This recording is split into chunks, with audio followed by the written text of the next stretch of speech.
రాష్ట్రానికి సంబంధించినటువంటి ముఖ్యమైనటువంటి అంశంలో ఏమాత్రం తేడా వచ్చినా జీవితకాలం మైనస్ అవుతుంది. బాబ్లీ ఆల్మట్టి చంద్రబాబు టైంలో ఆయన జాతీయ స్థాయిలో చక్రాలు తిప్పిన సందర్భంలోనే కట్టబడ్డాయి. ఆ టైంలో ఏమీ చేయలేకపోయారన్నటువంటి పాయింట్ని జనంలోకి తీసుకువెళ్ళినే రాజశేఖర రెడ్డి విజయం సాధించిన, లేదా తెలంగాణలో కేసీఆర్ తెలుగుదేశాన్ని దెబ్బ కొట్టడానికైనా ఉపయోగపడింది. అట్లాగే రాష్ట్ర విభజనలో అదొక కీలకమైన పాయింట్ అయింది. రాష్ట్ర విభజన సందర్భంలో ముందుగా లేఖ ఇవ్వడం ద్వారా చంద్రబాబు నాయుడు తెలంగాణ ప్రజల మనసు గెలుచుకుంటాననుకుంటే అక్కడ ప్రజలైతే తిరస్కరించారు, ఆంధ్రప్రదేశ్కి పరిమితం చేశారు. అదే సందర్భంలో తను బ్రతికుండగా లేదా తన చేతుల మీదుగా తను ముఖ్యమంత్రిగా ఉండగా రాష్ట్ర విభజన చేసే ప్రసక్తి లేదని తేల్చి చెప్పి విభజన తప్పనిసరి అని కాంగ్రెస్ అధిష్టానం చెప్తే రాజీనామా చేసి పక్కకు వెళ్ళిపోయాడు రోసయ్య. ఎందుకంటే తన హయాంలో అనే ముద్ర పడకూడదని.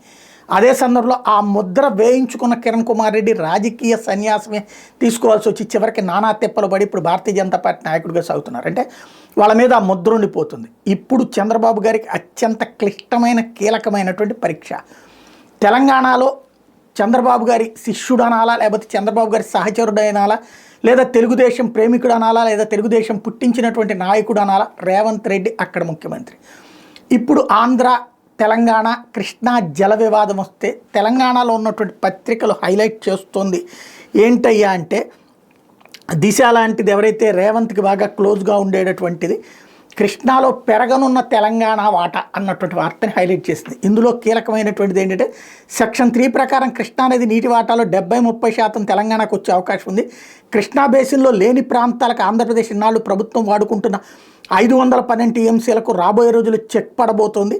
తెలంగాణకు 299 టీఎంసీలకు బదులు 566 టీఎంసీల వాటా వచ్చే అవకాశం ఉంది అన్నటువంటి.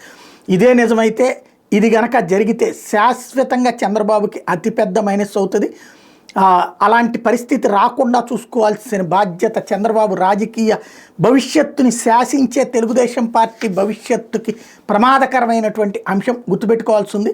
ఎందుకంటే ఇదే కృష్ణా జలాల పరిరక్షణ కోసం అవసరమైతే పోలీసులు పంపించి నాగార్జున సాగర్ శ్రీశైలం దగ్గర ప్రాజెక్టు గేట్లనే ప్రాజెక్టు ప్రాంతాన్ని హస్తగతం చేసుకునేటటువంటి తెగింపు, అట్లాగే ఇదే కృష్ణా జలాలని రాయలసీమ కోసం మళ్లించడం కోసం పోతిరెడ్డిపాడుతో పాటుగా రకరకాలైనటువంటి విధానాలు ప్రాజెక్టులు కట్టుకొచ్చినటువంటి వాడు రాజశేఖర్ రెడ్డి.